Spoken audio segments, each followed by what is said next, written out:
My talk, approach to upper airway emergencies. As we all know, and Dr. Raju also told, that respiratory infections are the most common infections in children. And out of those infections, the emergency which we encounter in the emergency room are most common respiratory emergencies. If we diagnose them in time, manage them properly, we could save most of the children and can reduce our morbidity and mortality.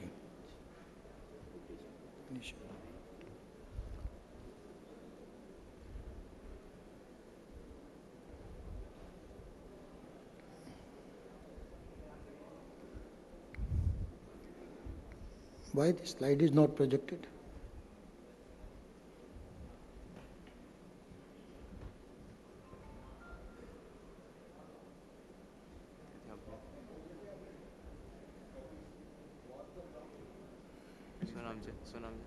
Nirmal Choraria.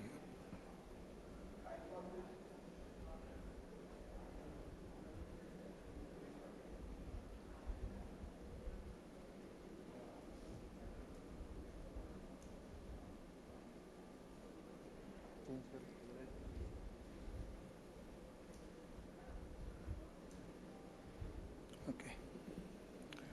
I'm sorry for the inconvenience.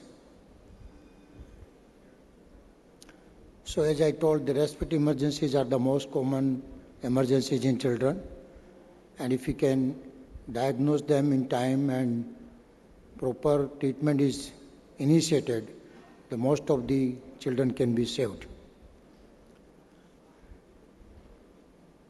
We all know that if a child comes with the respiratory emergencies in our emergency room, child may present at different stages.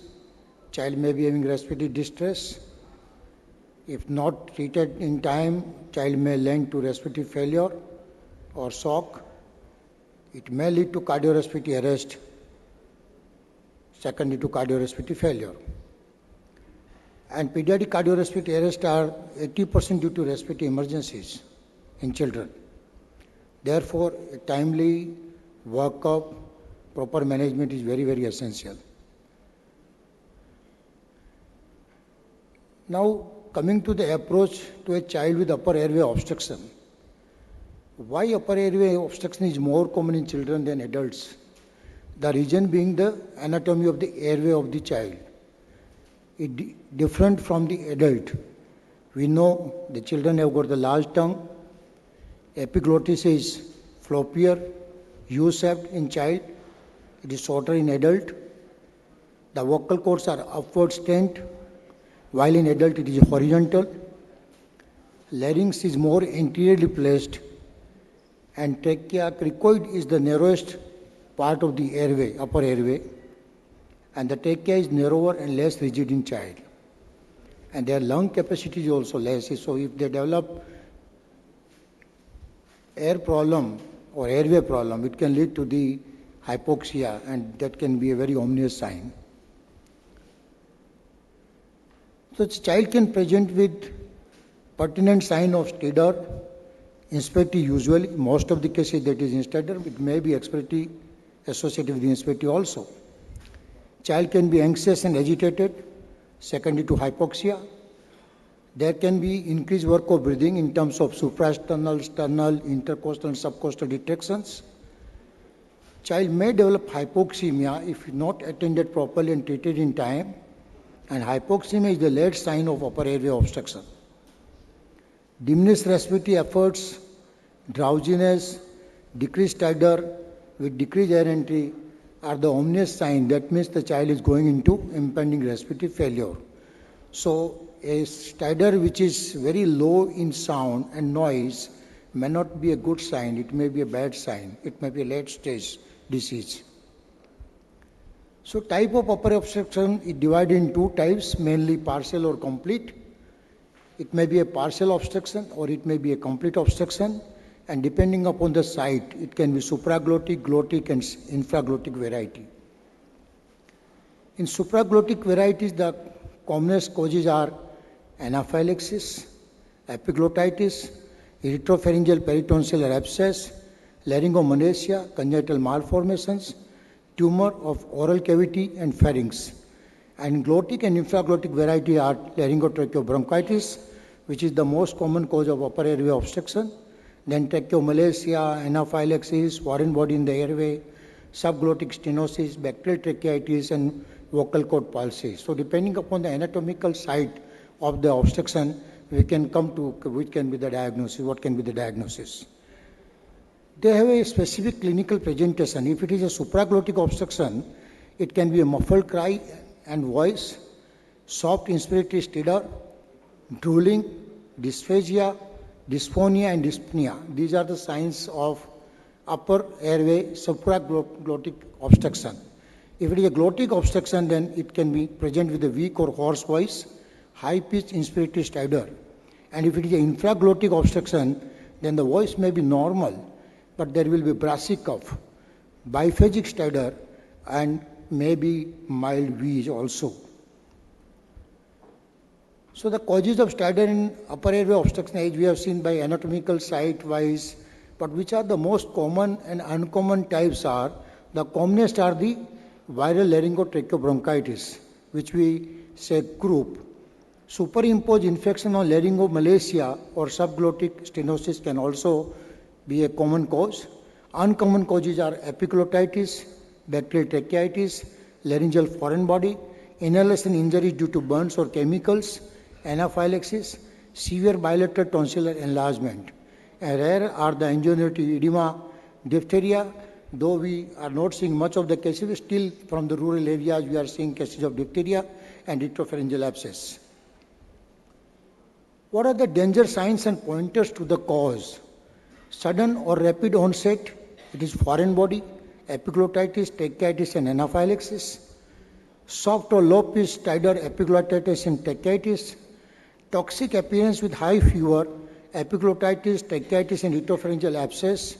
And drooling, open mouth, sitting forward, that is epiglottitis, erythropharyngeal abscess, severe tonsillar obstruction. So depending upon the presentation, we can also come to a differential diagnosis, what can be the most common cause. Now coming to an approach to a child with cough and stridor, we can differentiate if there are 4 signs present like alert, no chest retraction, SpO2 more than 92% at room air, and no cyanosis. If all 4 are present, means child is alert, there are no retraction, means increased work of breathing, child is maintaining the oxygen saturation more than 92%, and there is no cyanosis, then we have to look for if the child has got fever or toxic looking child. So if there is a fever, then it can be epiglottitis or bacterial tracheitis. Now these all 4 are in the early presentation. This all can deteriorate and can present. So I will come to that also. But that means that this child is maintaining the oxygen saturation in the emergency room. So if we can approach the case in the right time and treat them well, we can avoid the complications. So if there is a fever, then it's epiglottitis and bacterial tracheitis. So oxygen if the child is hypoxic, antibiotics to be started.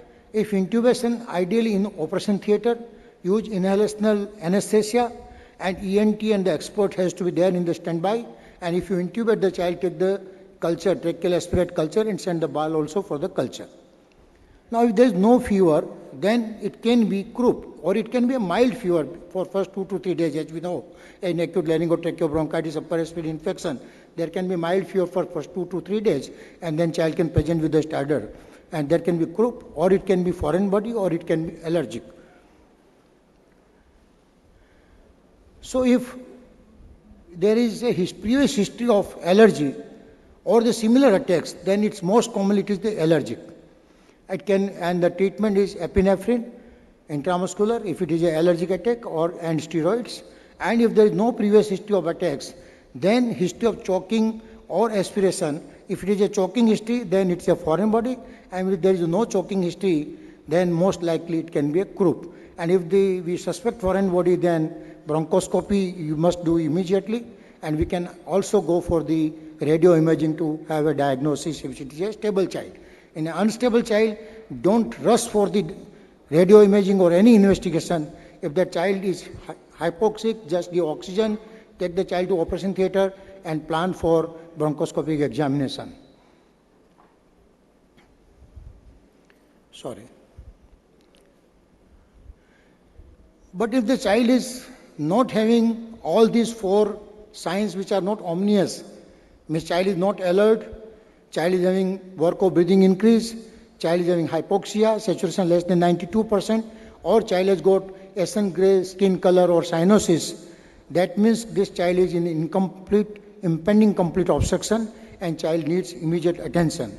So intubation in operation theatre, as I said, endotracheal tube should be one size smaller than the normal recommended. Inhalation anesthesia drug is the recommended, and these children should not be given muscle relaxant for intubation because that will be very risky. If you give the muscle relaxant, you can't intubate, then we may lose the child. And experts should be there to intubate, maybe senior anesthetist or pediatric intensivist or an ENT surgeon or a pediatric surgeon to be standby. So if the successful intubation is there, and if the intubation is not successful, then we have to deal like a complicated or a difficult airway management. I will come forward with my next slides. So once you intubate the child, then we have to see if there are signs of inflammation on the postopharyngeal wall, bulge, or a foreign body or secretions. And if there are inflammatory signs, then it is epiglottitis and bacterial tracheitis, or a foreign body can be there. Remove the foreign body, send the secretions for the culture, and once we get the report, treat accordingly. And if there is no inflammation sign, it can be a croup, lower airway foreign body, and as I said, remove the foreign body by bronchoscopy, and then we can go for the further investigation also. Now, what are the indications of hospitalization? Signs of severe upper airway obstruction, somnolence, drooling dysphagia, no response to nebulized epinephrine. If you have given a nebulized epinephrine, one dose, and we can repeat every 20 minutes for 2 to 3 doses, and if there is no response, that means that the child may need hospitalization, child should be hospitalized. And persistent symptoms for more than 4 hours in spite of treatment becomes the indication for hospitalization. So indication for intubation, suspected epiglottitis, but as I said, in epiglottitis, if there is a severe hypoxia, yes, intubation is required, but it will require intubation by the experts. So if we are not competent enough to intubate, it is better to give oxygen, deliver oxygen by other routes rather than going for intubation, because intubation can lead to sudden death of the child if we are not expert in that. Inhalational injuries, fall in conscious level, increasing respiratory failure, that is rising PCO2, exhaustion, hypoxia, saturation 92, less than 92%, despite high flow oxygen by mask more than 5 liters per minute. So as I said, intubation has to be done by an experienced person, preferably in the OT, use inhalation anesthesia, and no muscle relaxation in these cases to be given. There can be difficult intubation. If we cannot visualize the airway, then we have to use laryngeal mask airway, and needle cricothyrotomy or tracheostomy has to be done. So this is the normal visualization of the airway. If we can clearly visualize the airway, then and then we should attempt the intubation, otherwise call for the expert, take the child to the operation theatre. And this is abnormal pediatric airway. We can't see the vocal cords, we can't see the opening of the airway, and these kind of cases should not be taken for intubation in the emergency room. Better to shift the child in operation theatre. So laryngeal mask insertion, again, it's a very, very simple device. We all should practice once or twice how to introduce the laryngeal mask. It's a very, very simple technique. So whenever we find that there is a difficult airways and difficult intubation, we may try, but when you can't visualize and there's a lot of edema, even I think doing any kind of intervention can become risky for the patient. So it is better to provide the oxygen by the bag and mask slowly, or you can provide by mask with the high 10 liters per minute. And let this thing to be done by the experts. But LMA practice, I think for all emergencies, we all should learn because it's a very simple technique to introduce. Needle cricothyrotomy and then tracheostomy can be done in the emergency situation.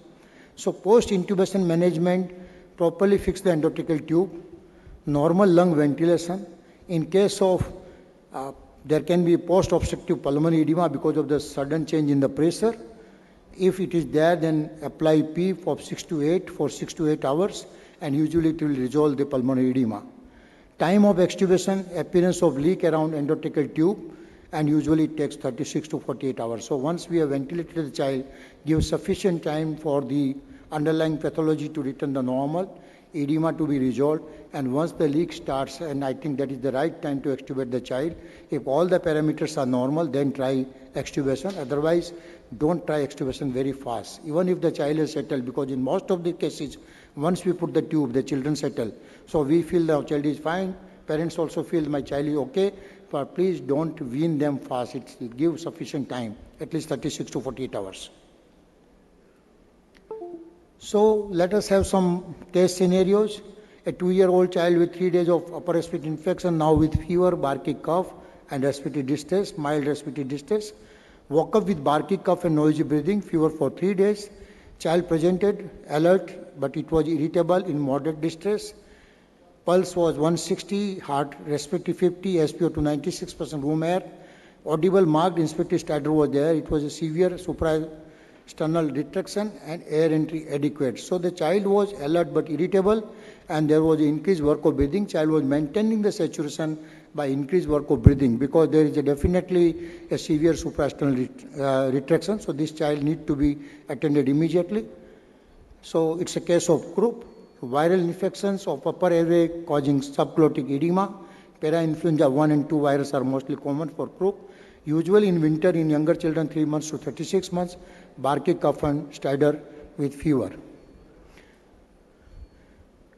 So here with the lateral X-ray of the neck in cases of croup, we can see the narrowing of the upper airway, that is TP sign, and there is a hypopharynx is distended.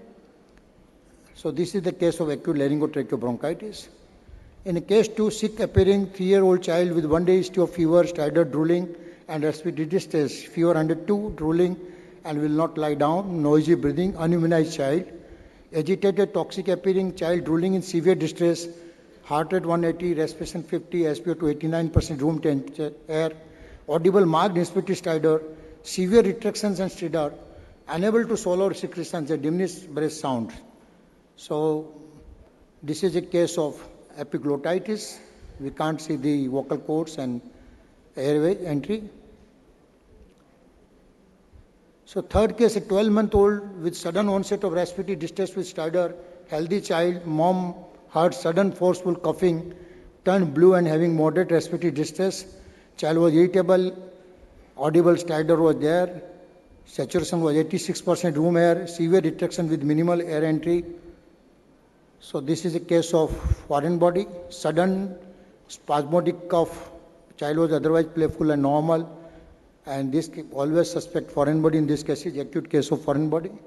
So 1 in 1 lakh children can present with a foreign with sudden onset of respiratory symptom like choking, coughing, etc. And most common age is 1 to 3 years, and all kinds of foreign body we have seen in our emergency room. So this is a case of epi chest X-ray. Let us have some images. And there is a foreign body. Can someone tell where is the location of this foreign body? Where it is?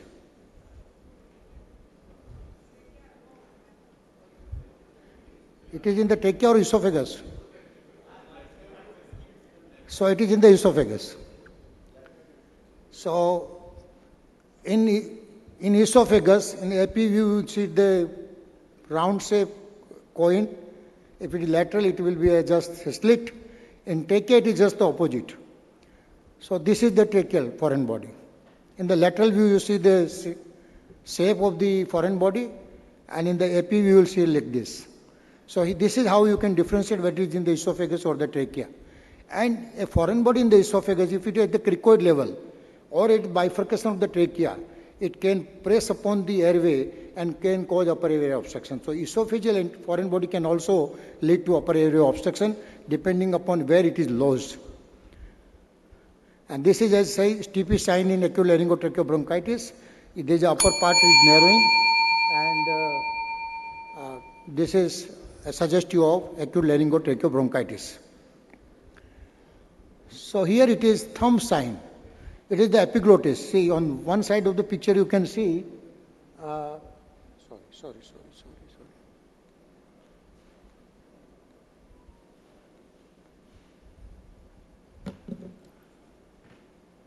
So this is epiglottis. So this is swollen. When it is swollen, it gives this kind of a picture. See, this is a complete respiratory airway blockage. So this is the thumb sign. So I think this is again a very important sign to identify epiglottitis. So this is a retropharyngeal abscess, widening of the pharyngeal wall, and you can see this pharyngeal abscess. And this is a CT neck where there is a necrosis. Sorry.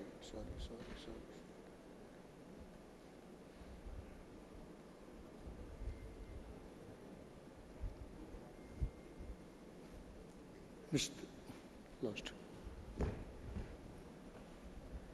So there are only 2 slides.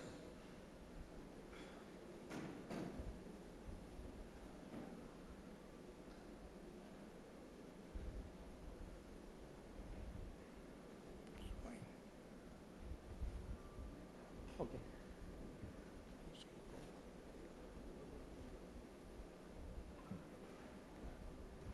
Fine. So this is a tonsillar area, and here we see the abscess. This is a peritonsillar abscess. This is CT contrast neck, and this is a peripheral enhancement of the contrast, and this is hello. So this is a peritonsillar abscess. So we can see the hypodense area here. This is abscess foramen. This is a enhancement, peripheral enhancement of the contrast, and this is a peritonsillar abscess. Similarly here, the same picture, we can see this. This is a abscess formation, and this is a peripheral enhancement of the contrast. Okay. So in summary, infections are the most common causes of upper airway obstruction. Early diagnosis and airway management is the most important. Most cases diagnosed clinically and management can be started. Investigation have limited role in early management but helps in reaching final diagnosis. Timely transfer to higher center after initial management is required. Team of experts for severe cases, and outcome is favorable if diagnosed and treated early and in time. Thank you very much. Thank you very much, sir. It was a very, very practical lecture, and it comes out from someone who has worked in the intensive care very extensively. We'll take questions after 2 more lectures. So can I request Dinesh Patel sir to please felicitate Nirmal sir. I also request Nirmal sir to be seated in the hall. We will take questions later on. Can I now invite our next speaker, Dr. Ritesh Shah. He is a pediatric neurologist, one of the senior pediatric neurologists of entire South Gujarat. And he comes with a very, very difficult and a confusing topic. He'll make it simpler for us. Approach to a child with neuroregression.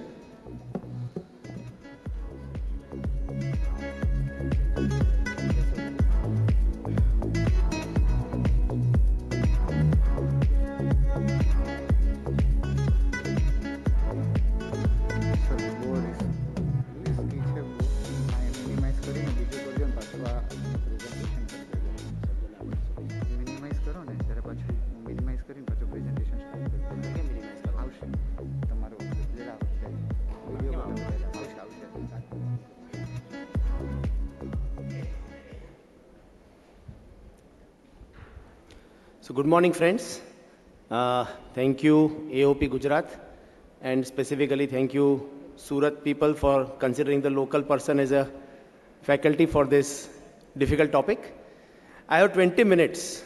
So 20 minutes, I don't know, it is a too less a time for this topic, but I will try to make it as simple as possible. Because this is not a common thing which we see in our practice. As a pediatrician, you may be seeing 2 or 3 or 4 patients a year. So not day to day, you are seeing these neuroregression patients. Let's start. So aim of my talk would be give clinical approach to child with neuroregression and discuss pathognomic features of common neurodegenerative disorders. I will not bore you with any hi-fi and fancy names of various neurodegenerative disorders. We will not go in details of imaging, biochemistry, enzymes or genetics, and will not discuss management here. So it is purely a clinical approach, how to reach to a diagnosis, clinical diagnosis. So what is neurodegenerative disorder? So it is a group of disease. It is not a single entity like infectious disease. It's a whole lot of thousands of diseases I can say which are neurodegenerative disorders. So it is the two common things are the progressive loss of neuronal structure or function in different areas of central and peripheral nervous system. So there is some functional or structural loss and which lead to loss of previously acquired motor, sensory or cognitive skills. So two things, some loss of structure which lead to loss of function. And the etiology could be genetic, viral, toxic, lots of etiologies are possible. So patient opedema will not come as a regressive disorder, it will come as a developmental issue. So usually in early infancy and late infancy and first 1 or 2 years, lots of time there is a confusion whether it is a delay or it is a regression. So you have to start your history from very basic, you have to start from your developmental history. So which we learn in our residency days, there are 4 domains of development. So you have to stick to those domains, you have to ask the milestones in all domains, then only you can determine whether it is delay or it is a regression or something. So OPD में आवे patient at 1 year with my child is not walking or 15 months my child is not walking. What will you do? So first you have to confirm the delay because parental anxiety is not always many times I know padosi know the neighbor child has started walking at 1 year and his child is not starting walking at 13 months. He will come, my child is not walking. You just examine, do everything. It is not delay. It is just a normal variation. You can wait for 2-3 months. So first you have to confirm the delay. Sometimes it is not always delay which parents complain. Second, you have to decide which domain there is a delay. Whether it is a motor domain, language domain or cognition and social domain. Because these 3 domains are very important. And after you decide there is a delay in some domain or it is a globally delayed, then you decide whether it is a static or regression. So your regression patient will present as a developmental issue. So first these 3 questions you have to answer. If you directly jump to think about regression in all patients, many times you will be wrong. So this is a very basic thing but very important because journey of patient will start from this history. So confirming the delay, deciding the domain and deciding whether it is a static or regression. Then comes pseudo-regression. So many a times CP patient, regular cerebral palsy patient, at 10 years he comes with complaint of, Sahib, pehla chalto to now he stopped walking. So what do you think of regression in those patients? Patient is already having cerebral palsy, but he stopped walking at 11 years, which he used to walk at till 10 years. No, it is not regression. It is a increasing spasticity. As the age increases, the bone length will increase, your spasticity will increase. If patient is not doing proper physio, then he may regress. So increasing spasticity could be a cause of deterioration in CP patient. New onset movement disorder. So nowadays we see lots of autoimmune encephalitis, which comes with history of 1 or 2 or 3 months of lots of movement disorders, lots of dystonia, dyskinesias, drooling, all these things. So don't think of always directly jump to genetic neuroregression. Think of some other disorders. New onset seizures. There is a whole category called epileptic encephalopathy, where because of seizures, because of epileptic activity, patient shows signs of regression. So because of ongoing seizures inside, there is a language regression, there is a motor regression, there is a cognitive regression, which is treatable. You do EEG, if you find the seizures, you give the drugs, patient will be better. So they all look like regression. Progressive hydrocephalus, side effect of drugs. Suppose patient is on aptoin for last 7 years. He may develop cerebral atrophy and he may have some ataxia. Or some psychiatric issues like in adolescent boys, depression or lots of other psychiatric issues, which also can look like regression. So before jumping to regression, rule out pseudo-regression. And Siddharth would agree with me, he is here as a pediatric neurophysician. As a pediatric neurophysician in our practice, we see more pseudo-regression than real regressions.